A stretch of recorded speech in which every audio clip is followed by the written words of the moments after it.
ముఖ్యంగా కామేశ్వరి గారు, ఏ స్త్రీ దేవతనైనా మనం ఆడవాళ్ళని అగౌరవంగా మాట్లాడకూడదు. కానీ ఆవిడ ఉపాసనా పరురాలని చెప్పుకుంటుంది. ఆధ్యాత్మిక చింతన ఎక్కువగా ఉంది. నేను దేవుడికి పూజ చేసుకుంటున్నాను. సంస్కృతము అంటేనే దేవతా భాష. ఆ దేవతా భాషను అవపోసన పట్టినటువంటి ఆవిడ దేవతా తత్వాన్ని వంట పట్టించుకోవాలి, కానీ హిందుత్వాన్ని వినాశనం చేయాలి అనేటువంటి ఒక దురుద్దేశమో కావచ్చు, లేదంటే వెనకున్నటువంటి వ్యక్తులు కావచ్చు, ఆవిడ ఎవరు ప్రేరేపిస్తున్నారో తెలియదు, లేదా ఆవిడ సొంత ప్రేరేపణ ఆవిడకు సొంతగా కలిగిందంటే ఆయనకు పద్మశ్రీ వచ్చినప్పుడే ఆ ఎక్కసు మీద తప్పనిసరిగా ఇచ్చేయాలి. 20 సంవత్సరాల తర్వాత 23 సంవత్సరాలు 2001లో ఆవిడ బయటికి వెళ్ళిపోతే 2024 ఎండింగ్లో దాదాపు 23-24 సంవత్సరాల పాటు తర్వాత ఆయన మీద అక్కసుతో ఇట్లా ఇష్టం వచ్చినట్టు మాట్లాడుతున్నారు. మరి ఇన్ని సంవత్సరాలు మాట్లాడని ఒక వ్యక్తి ఇప్పుడు ఎందుకు మాట్లాడుతున్నారు? అదేదో అప్పుడే యుద్ధం చేయొచ్చుగా. అవునా? ఓ మాట చెప్తాను, అంటే వేరే చెడులు అనుకోకండి. వృద్ధనారీ పతివ్రత అని ఒక శాస్త్రం ఉంది. వయస్సు పెరిగినంత మాత్రం మనం చేసిన తప్పులు వెనక ఉంటాయి, అవి తెలుసుకోకుండా అవి మర్చిపోయి ఉంటారు జనాలు, మనం చెప్పిందే నమ్ముతారు అనుకోవడం అనేది అవివేకం, మూర్ఖత్వం కిందకు వస్తుంది. ఆవిడ చేసిన తప్పులకి ఆయన బలి చేయడం ఏంటి? తప్పు కదా. ఆయన కొడుకులు కారు, ఆయన అన్నగారి కొడుకులు.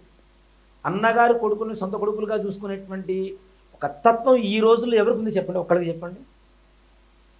దత్తత తెచ్చుకున్న వాళ్ళే పీడిస్తున్నటువంటి, అంటే పిల్లలు లేరు అని ప్రేమతో దత్తత తెచ్చుకున్నటువంటి పిల్లల్నే పీడిస్తున్నటువంటి ఈ రోజుల్లో సొంత కొడుకుని సొంత కూతుర్ని కూడా బాధ పెడుతున్నటువంటి తల్లిదండ్రులు ఉన్నటువంటి ఈ రోజుల్లో అన్నగారికి పుట్టినటువంటి పిల్లల్ని తీసుకొని వచ్చి సొంత కొడుకులుగా తీర్చిదిద్ది ఇంత వాళ్ళని చేసినటువంటి ఆయన మంచివాడా?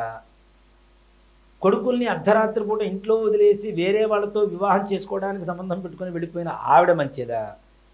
ఇది ఒక్కసారి ఆలోచించండి. పూర్తిగా నిజం తెలుసుకోకుండా ఏదో ఇష్టం వచ్చినట్టు ఎవరికి ఇష్టం వచ్చినట్టుగా, నాకు నిజంగా చెప్పాలంటే నిజం తెలిసేంత వరకు నేను కూడా ఏం మాట్లాడు, అయ్యో అనుకున్నాను తప్పితే ఆయన గురించి నిజం తెలిసేంత వరకు కూడా నాకు తెలియదు, నేనేం మాట్లాడలేదు. దేనికి?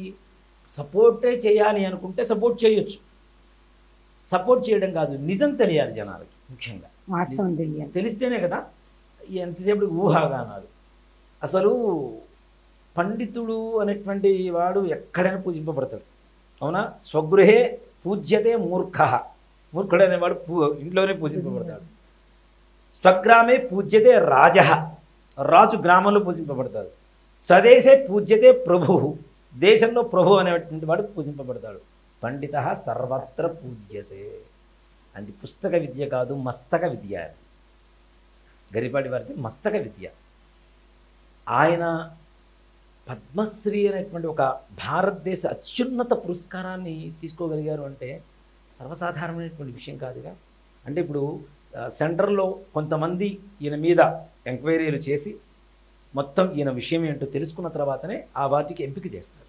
చిన్న చిన్న అవార్డులు కాదు, మనం డబ్బులు ఇచ్చి కొనుక్కునే అవార్డులు అంతకంటే కూడా కాదు పద్మశ్రీ. అవునా? అలాంటి ఒక అత్యున్నత పురస్కారం ఈయన వరించింది అంటే ఈయన స్థాయి ఏంటో మనకు అర్థం కావటం లేదా? అది అర్థం చేసుకోవాలిగా. ఒక మనిషిలో మంచి చెడు రెండు ఉంటాయి. ఈయనలో చెడును ఆయన కాదు చెబుతుంది, అసలు మానవ ధర్మం.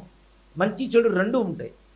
నీకు కావాల్సింది మంచి అయితే మంచి తీసుకో, నీలో ఏది ఉందో అది తీసుకుంటావు ఎదురువాడి దగ్గర. మిర్రర్ అంతే. ఎదురువాడు ఎప్పుడు కూడా మనకు అర్థం లాంటి వాళ్ళే. మన దగ్గర ఏది ఉందో అదే తీసుకుంటాం. మన బుద్ధి వంకర బుద్ధి అయితే ఎదురువాడిని కూడా వంకరగానే ఆలోచిస్తాం.